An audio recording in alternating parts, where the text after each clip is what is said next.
कि ये जो 43 सांसद हैं, इन्होंने क्या चूड़ियां पहन रखी हैं समाजवादी और कांग्रेस के। ये क्या कर रहे हैं?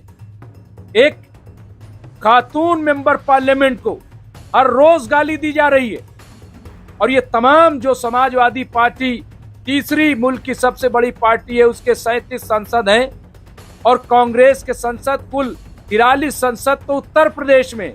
तो क्या उन सांसदों ने चूड़ियां पहन रखी हैं?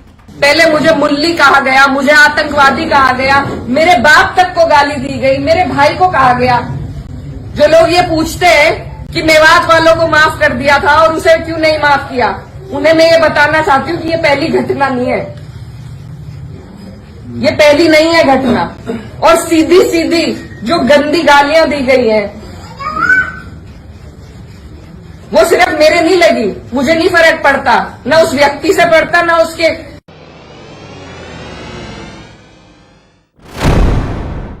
आदाब, मैं हूं मुमताज आलम रिजवी और मैं बात करूंगा उत्तर प्रदेश की।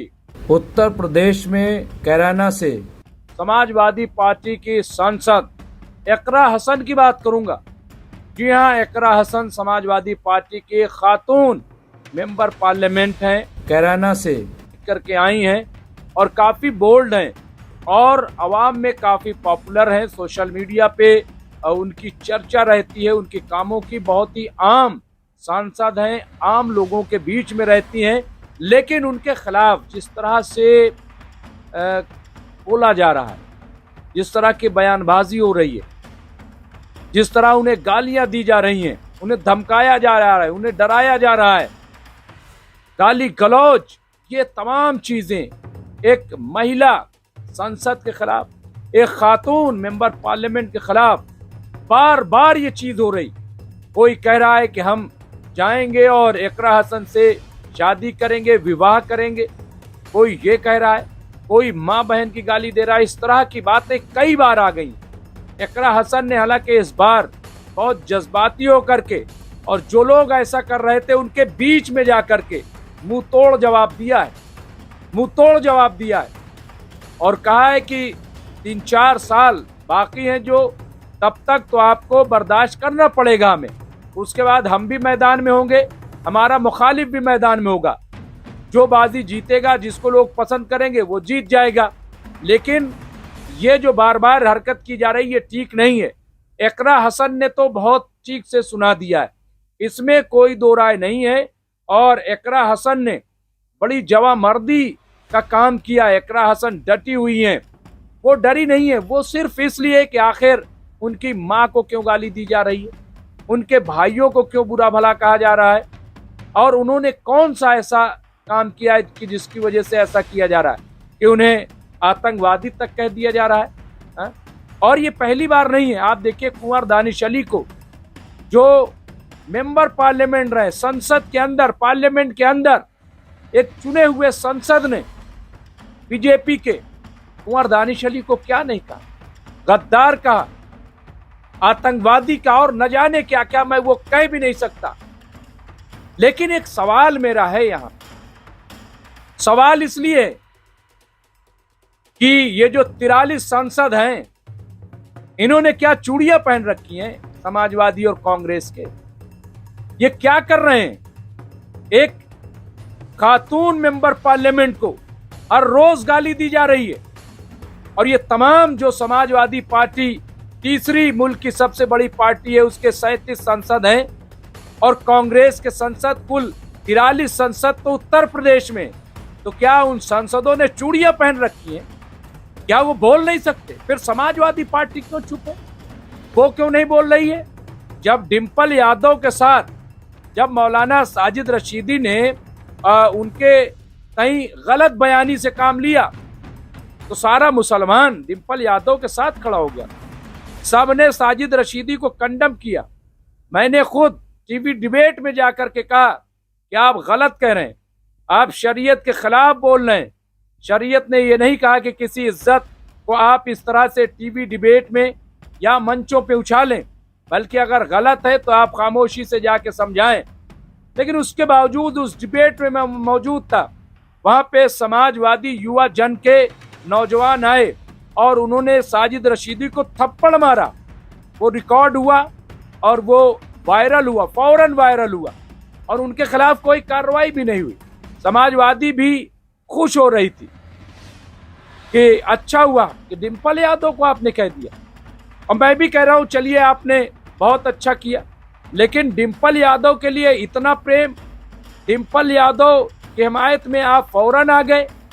लेकिन आप ही की एक दूसरी सांसद इकरा हसन, जिन्हें कहा जा रहा है कि उठा ले जाएंगे, शादी कर लेंगे, जिन्हें मां बहन की गालियां दी जा रही हैं, तो क्या अब इन तमाम समाजवादी पार्टी के जो नौजवान है, युवा जन है, क्या उन्होंने चूड़ियां पहन ली हैं? क्या अब वो बोल नहीं सकते? क्या वो इसलिए नहीं बोल रहे हैं कि वो मुस्लिम मेंबर पार्लियामेंट है? मतलब मुस्लिम मेंबर पार्लियामेंट अगर समाजवादी पार्टी में होगा तब भी खामोशी इख्तियार रखी जाएगी, कोई नहीं बोलेगा, कोई आवाज नहीं उठाई जाएगा। यही नाराजगी तो आजम खां की थी कि आजम खां जेल चले गए, लेकिन जिस तरह से प्रोटेस्ट होना चाहिए था, जिस तरह से धरना प्रदर्शन और सरकार का घेराव करना चाहिए था, क्या समाजवादियों ने किया? आज अखिलेश यादव चले गए और बंद कमरे में मीटिंग कर ली, बयान आ गया, समझ रहे हैं सब ठीक हो गया है। ठीक नहीं हुआ है। ये समाजवादी पार्टी कब तक चुप रहेगी? हमेशा चुप हो जाती है। हुकूमत में थी, 600 से ज्यादा दंगे, जियाउल हक का कत्ल हो गया, खामोश। मुजफ्फरनगर में दंगा हुआ, 50,000 लोगों ने पलायन किया, खामोश। किसको सजा मिली? किसको सजा दिलवाई? बताएं, एक भी नाम बताएं कि जिसके सजा मिली हो।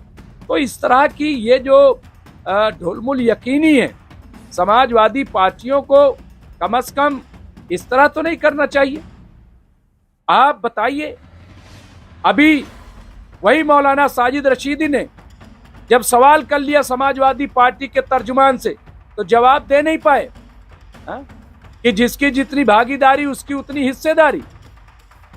उत्तर प्रदेश में यादव कितने फीसद है? मैं 7 से 8%। मुसलमान कितने फीसद है? 20%। किसके तहत वोट मिला सबसे ज्यादा? मुसलमानों ने 100% समाजवादी पार्टी को वोट दे करके और बड़ी जीत दिलवाई। लेकिन आप बताइए, मुसलमान कितने मेंबर पार्लियामेंट है?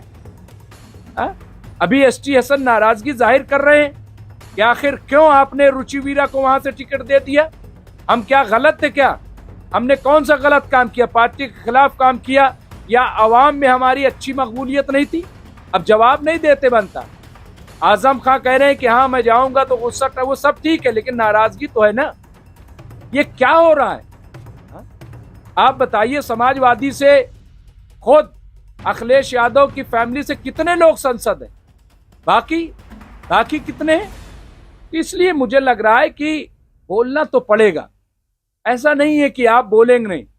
आज मैं भावुक हो गई। आप बताइए, इकरा हसन जैसी बेहतरीन मेंबर पार्लियामेंट, उसकी आंखों में आंसू, और पूरा समाजवादी पार्टी के लोग खामोश हैं, तमाम मेंबरान पार्लियामेंट खामोश हैं। क्यों खामोश हैं? क्यों नहीं बोल रहे हैं? कब बोलेंगे वो? क्या इस बात का इंतजार है कि जब इकरा हसन पे कोई गलत हाथ डाल दे? कब का इंतजार है ये? क्यों आप इंतजार में हैं? क्यों कार्रवाई नहीं हो रही? क्यों घेराव नहीं हो रहा है? क्यों प्रोटेस्ट नहीं हो रहा है? क्यों आवाज नहीं बुलंद हो रही है? मैं कहूंगा कि समाजवादी पार्टी के लोगों, ऐसे नहीं चलेगा। आप सिर्फ मुसलमानों का वोट लोगे, लेकिन मुसलमान के खिलाफ जब कोई कुछ बोलेगा तो आप चुप रहोगे। ये नहीं चलेगा। आपको बोलना पड़ेगा। आपको इकरा हसन के लिए आगे आना पड़ेगा। आपको आवाज बुलंद करनी पड़ेगी। और अगर ऐसा आप नहीं करते तो फिर मुसलमान फैसला करेगा, मुसलमान तय करेगा कि 2027 में उसे क्या करना है। इस तरह से नहीं चलेगा। आप अपने लोगों के लिए खड़े हो जाते हो। अभी आप बताइए, संभल में मस्जिद गिराई गई, किसने बोला? कोई आवाज उठी? नहीं उठी। क्यों नहीं उठी? तो मुझे लग रहा है कि समाजवादी पार्टी को खुल करके सामने आना पड़ेगा, बोलना पड़ेगा, आवाज बुलंद करनी पड़ेगी। ऐसे नहीं चलेगा। और इकरा हसन को भी सोचना पड़ेगा। वो जरूर मेंबर पार्लियामेंट है, लेकिन उन्हें गौर करना पड़ेगा कि कौन उन्हें प्रोटेक्शन दे रहा है, कौन उनके साथ खड़ा हो रहा है। ये अच्छी बात नहीं है कि ऐसा लग रहा है कि जैसे यक्का तन्हा है, उनका कोई है ही नहीं। पार्टी दूर दूर तक नजर नहीं आ रही। मैं उम्मीद करता हूं कि आने वाले दिनों में अब इकरा हसन के साथ समाजवादी पार्टी पूरी मजबूती से खड़ी होगी और उनके हिमायत में आवाज बुलंद करेगी और सरकार से मुतालबा करेगी कि जो लोग भी इकरा हसन के खिलाफ गाली गलौज कर रहे हैं, गंदी भद्दी गालियां दे रहे हैं, उनके खिलाफ सख्त से सख्त कार्रवाई होगी। जो भी होगा मैं आपको अपडेट करते रहेंगे। देखते रहिए एमएमसी न्यूज इंडिया। बहुत बहुत शुक्रिया।